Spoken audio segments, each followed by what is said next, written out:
আমি আর সই কত এই উঠোনে খেলা করেছি।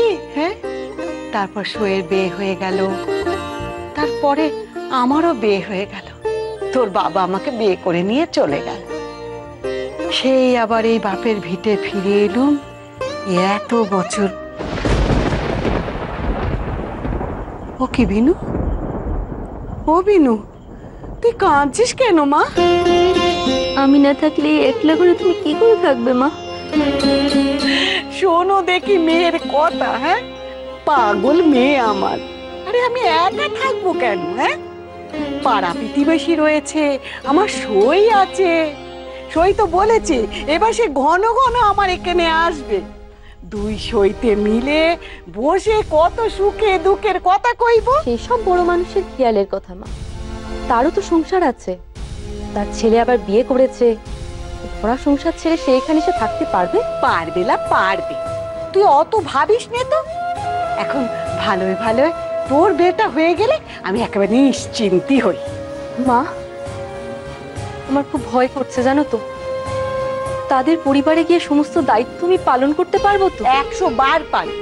কেন পারবি না? হ্যাঁ, তোর মতো রূপে গুণে বিদ্যেতে বুদ্ধিতে এই গায়ে কটা মেয়ে তোর মতো আছে শুনি?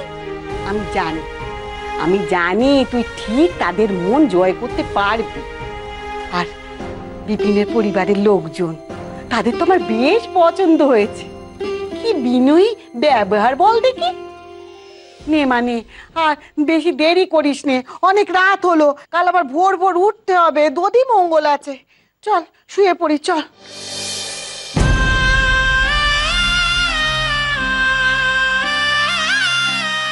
তুমি কিচ্ছু জানো না মা, কিচ্ছু না। আমার সামনে যে কত বড় অগ্নি পরীক্ষা সে কেবল আমিই জানি। ওই অসুস্থ মানুষটাকে সুস্থ করে স্বাভাবিক জীবনে ফিরিয়ে নিয়ে আসতে হবে। ওই সর্বনাশা নেশার হাত থেকে তাকে চেক করেই হোক ছাড়াতে হবে। গায়ের প্রতিটা লোকের মুখ আমাকে বন্ধ করতে হবে। ওরে ও বিনু, চল মা, অনেক রাত হলো। কত ভাবিস নে তো, শুবি আয়।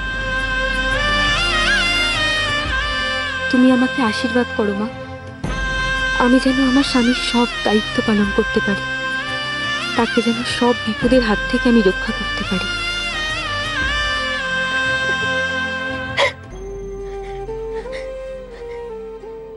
কি সর্বনেশে কাণ্ড ঘটালে চুনি!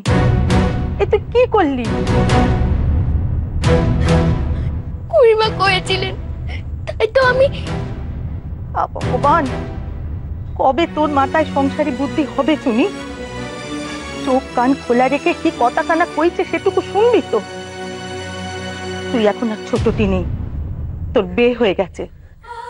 সংসারের ভালো মন্দ, মঙ্গল অমঙ্গল সব দায় যে বাড়ির বউয়ের মা। একটু চোখ কান খোলা রেখে সংসারে চলতে হয় রে মুখপুরি। আমার ভুল হয়ে গেছে মাসি, বড্ড ভুল হয়ে গেছে। পদে পদে এরকম ভুল হলে কি করে চলবে চুনি? 5 জনের 5 রকম কথা থেকে আমি তোকে বারবার বাঁচাবো কি করে? বাঁচিও নে, আমি বাঁচতে চাই না। আমি গোমুখ, আমার কোনো বোধ বুদ্ধি নেই। আমার মতো মেয়ের মরে যাওয়াই ভালো। চুপ কর চুনি, খবরদারও কথা মুখে আনবি না। ঠাকুরকে ডাক, তুই পারবি, নিশ্চয়ই পারবি। দেখি ঠাকুর সব ঠিক করে দেবেন।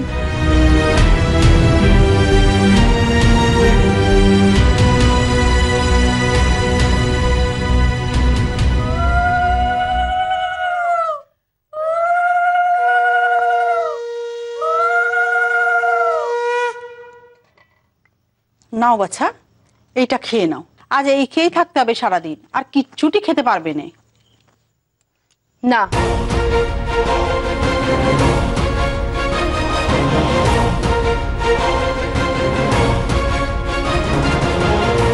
প্রথম গ্লাস আমি আমার মায়ের হাত থেকেই খাবো।